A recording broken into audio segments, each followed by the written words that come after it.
৮-১০ বছর ইন্টারভিউ এখনো হয়নি, তারা আসলে এখন কি করতে পারে, আর এখন কেমন মানে কোন সময়কার আবেদনের ইন্টারভিউ চলছে। আর দ্বিতীয় হচ্ছে যাদের দ্রুত ইন্টারভিউ হচ্ছে তারাও বা আসলে এত দ্রুত সময়ে কিভাবে প্রিপারেশন নিবে। যদি 6 বছর, 7 বছর, 8 বছর পরে থাকে, 3 বছর পরে থাকে, এই বেস্ট বেট হলো আপনি এই মুহূর্তে সমস্ত ডকুমেন্টস গুলো আপনি কালেক্ট করুন এবং এগুলো সাবমিট করে দিন। বাংলাদেশে একটা কেস ছিল আমার বিরুদ্ধে। তো আমি এখানে ইয়েতে দেখাছিলাম, মামলায় কোর্টে দেখাছিলাম। তো জজ সাহেবের ওই ব্যাপারটা বলতে যে ওইটা ফরেন্সিক অ্যানালাইসিস করে এটা ডিসিশন দিবে। তো এখন আমার কথা হচ্ছে যে আমি বাংলাদেশ থেকে কি কোনো পদক্ষেপ নিতে পারবো কিনা। অনেকেই এখন আবেদন করার পরে খুব দ্রুত ইন্টারভিউ পাচ্ছেন এবং তারা দ্রুত ইন্টারভিউ ডেটে যাচ্ছে।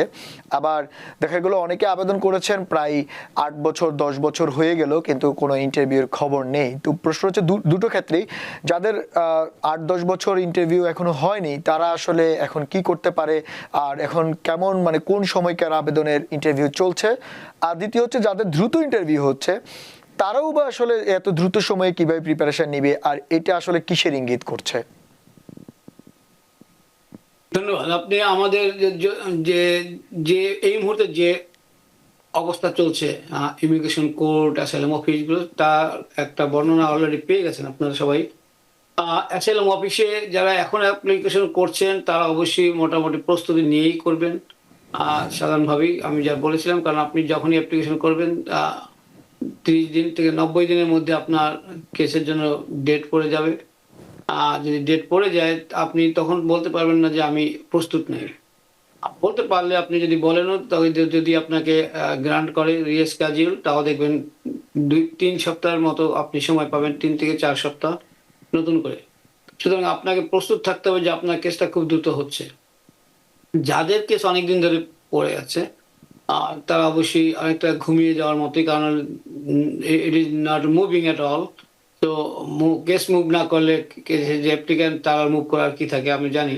কিন্তু এই মুহূর্তে আপনাদের নড়েচড়ে বসার সময় হচ্ছে, কারণ হলো প্রথমত হলো যারা 2016-তে করেছেন তাদের অ্যাপ্লিকেশনগুলো মূলত এখন আমি দেখছি তাদের ইন্টারভিউ ডেটগুলো এসছে অনেকেই।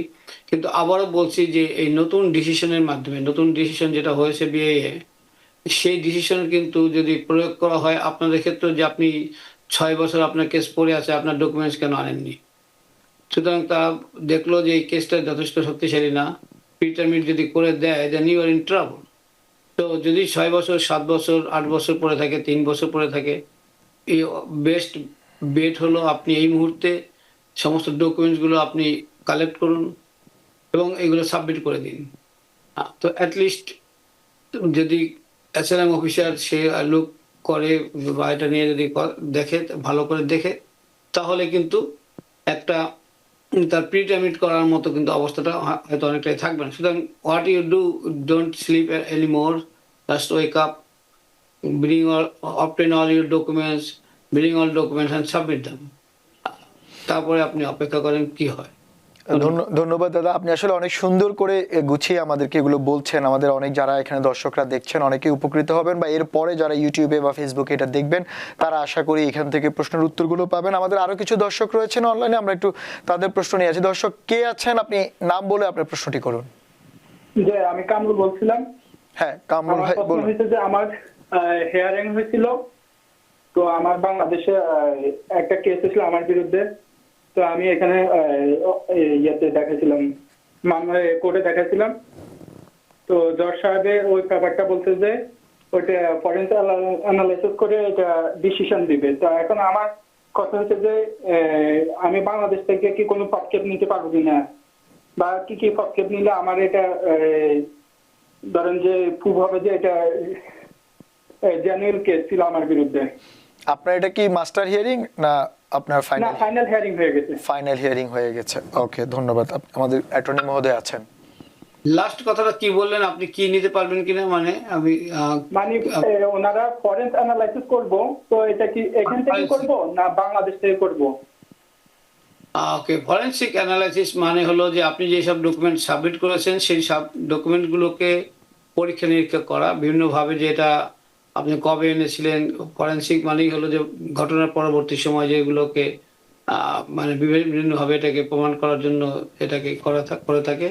কাজে তারা দেখতে পারে যে আপনার এই ডকুমেন্ট যেটা আপনি সাবমিট করেছেন সেটা আদৌ সঠিক কিনা, অথবা যদি সঠিক হয়ে থাকে সেটা কেসটা আপনার বিরুদ্ধে কি ছিল। সুতরাং সমস্ত রকম ইনভেস্টিগেশন এটা দ্বারা করতে পারে। এইটুকু পর্যন্ত আমি বুঝতে পেরেছি যে আপনার অন্য কোনো পরের লাস্ট কথাটা আপনি যদি বুঝতে না পারি আপনি আবার বলতে পারেন।